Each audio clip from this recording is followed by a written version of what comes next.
The African Transformation Movement has approached the Western Cape High Court on an urgent basis to set aside the open ballot on the Section 89 panel report vote.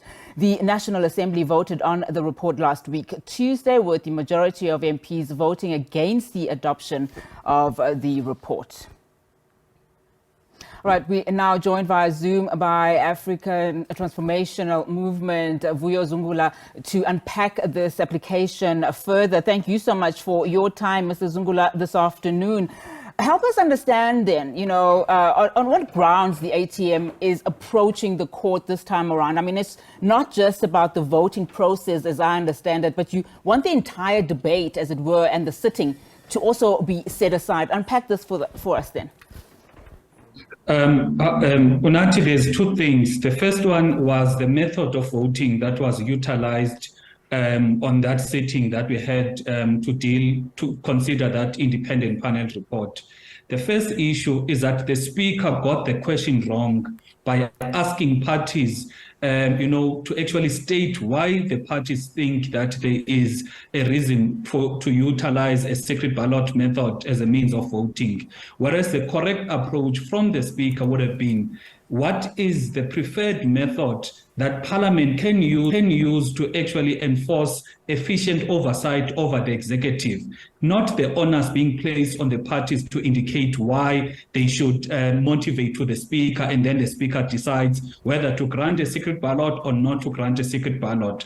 So that is the first issue. You'll recall that in the Constitutional Court judgment, it was emphasized that the members of Parliament take an oath to be loyal and faithful to the Republic.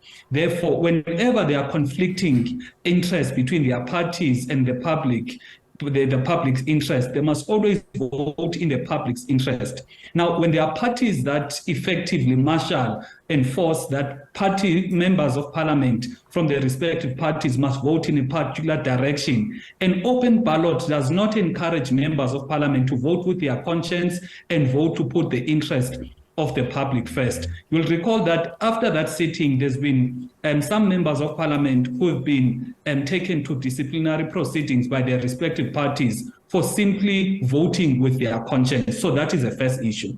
The second issue is that that independent panel report was instituted by Parliament with the sole objective of determining whether there's prima facie evidence that the president must be investigated, not to be impeached, but there must be an inquiry to determine whether he's committed any wrongdoing. The panel worked in line with the rules of Parliament, and then the panel came back and said there is a case to answer. Therefore, it is an irrational decision by Parliament to block oversight from on the side of the president by rejecting a report that is saying, as Parliament, you may investigate the matter further. So that is what we've taken to court to say there are two things here. The first one is the irrational decision by the speaker to enforce a secret ballot. Also, the irrational and unlawful decision by the National Assembly to actually block Parliament from exercising the oversight over the president. Should the court then go in your favor, what are you hoping to see? What would your next steps then be? Look, Unat, what's important for us is accountability. If a person is a president of the country, he must account. In this entire Phala Phala scandal, from June up until now, the president has never accounted. The country has never seen real accountability.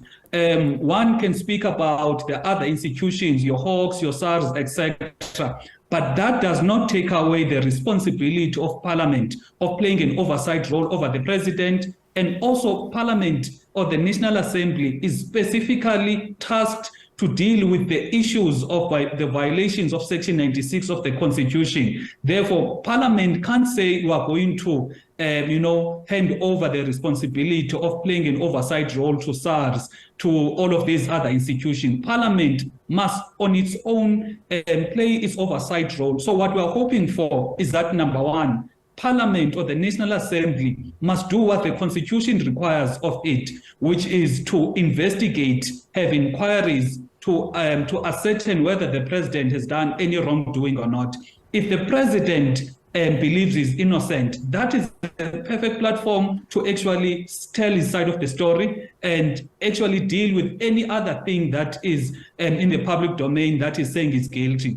If he's guilty, he must be impeached. If he's not guilty, the entire Phala Phala scandal, will be in the past. We can move on, but at this present moment, we cannot move on because Parliament has not done its work. We'll recall that in September, there's a party in Parliament that requested an ad hoc committee to investigate Phala Phala. That decision was turned down by the majority. Now, the impeachment process was also turned down. Therefore, what we see in Parliament is the majority party using their majority to block any effective oversight over the executive. And that goes against the spirit of the Constitution and the previous Constitutional Court rulings.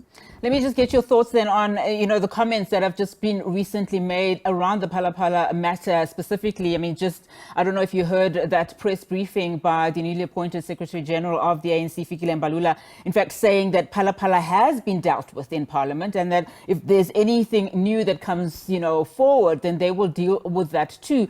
And, at the conference, President Cyril Ramaphosa saying, several law enforcement agencies are investigating, and he again saying that he is, willing to, play his part in terms of, submitting whatever needs to be submitted to those law enforcement authorities.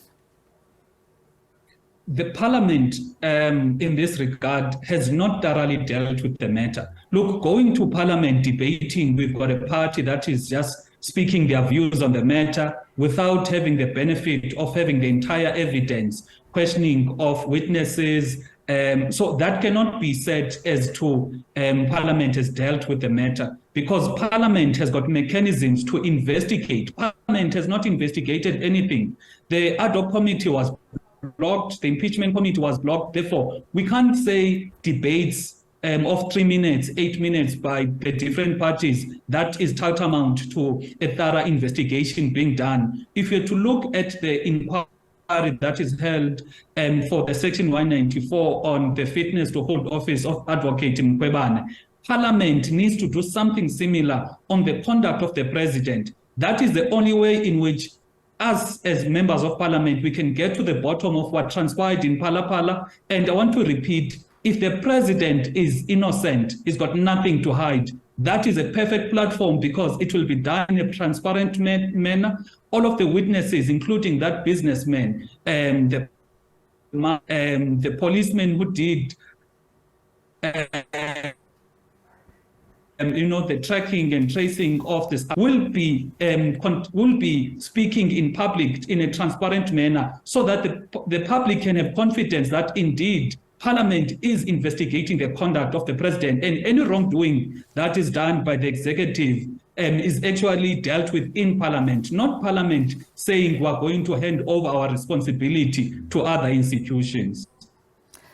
Mr. Zungula, thank you so much for your time this afternoon. That's all we have time for this afternoon. African Transformation Movement leader there, Vuyo Zungula, just unpacking the application.